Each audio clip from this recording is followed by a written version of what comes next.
Hello, everyone, and welcome back. So we had a pretty exciting day, huge reveal, big reveal, something I've been on about on my channel for a long time.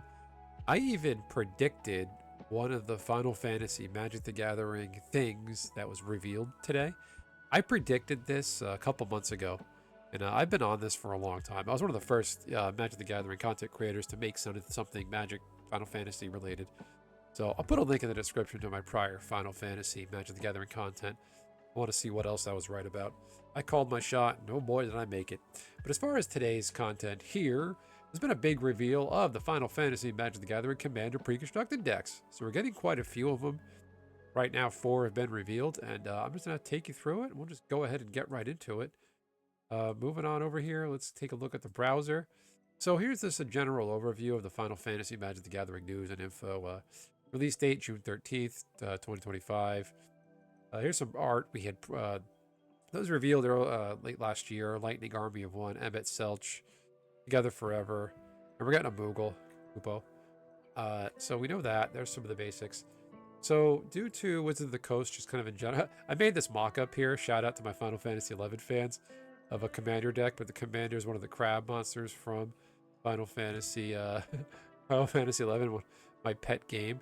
So due to the Magic the Gathering, Wizards of the Coast just sucking at product promotion, the only thing they have on their Twitter feed is just this Final Fantasy video.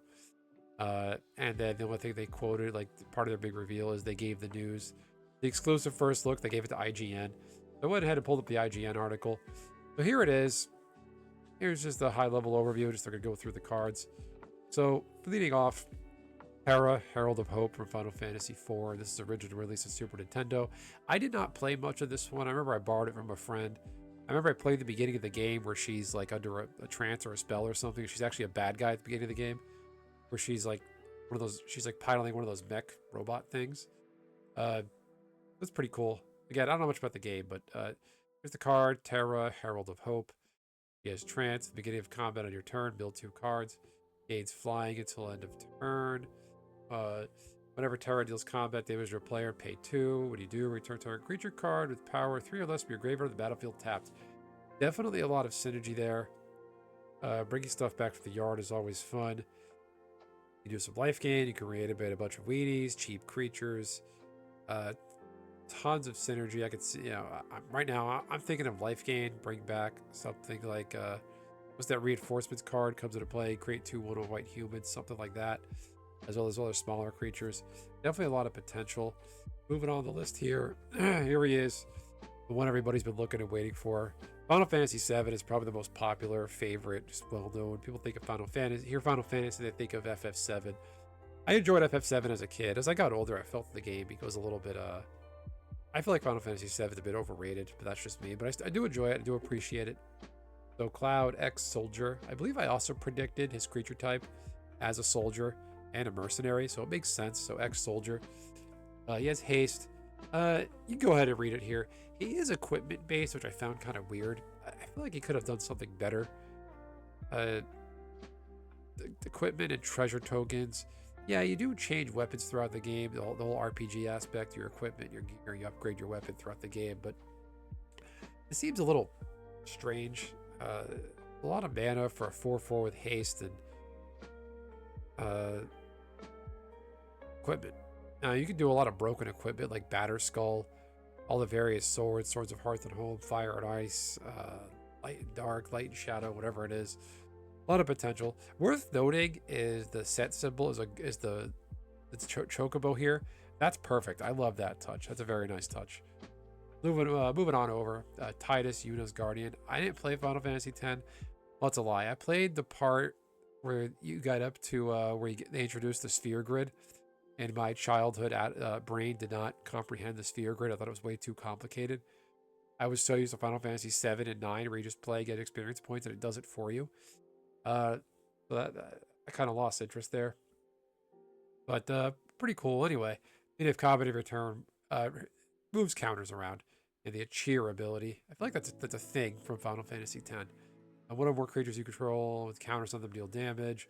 Draw a card to proliferate. So it's odd to see proliferate on here, but I guess it makes everybody around him bigger and better, I suppose. This one, Yasholta, Knights Blessed. I have not played Final Fantasy 14. It is on my to-do list. Got ourselves a Cat, Warlock, Vigilance. End step, player lost 4 more life, draw a card. Whenever you cast non-creature spell, mana value 4 or greater, deals 2 damage to each opponent, and you gain 2 life.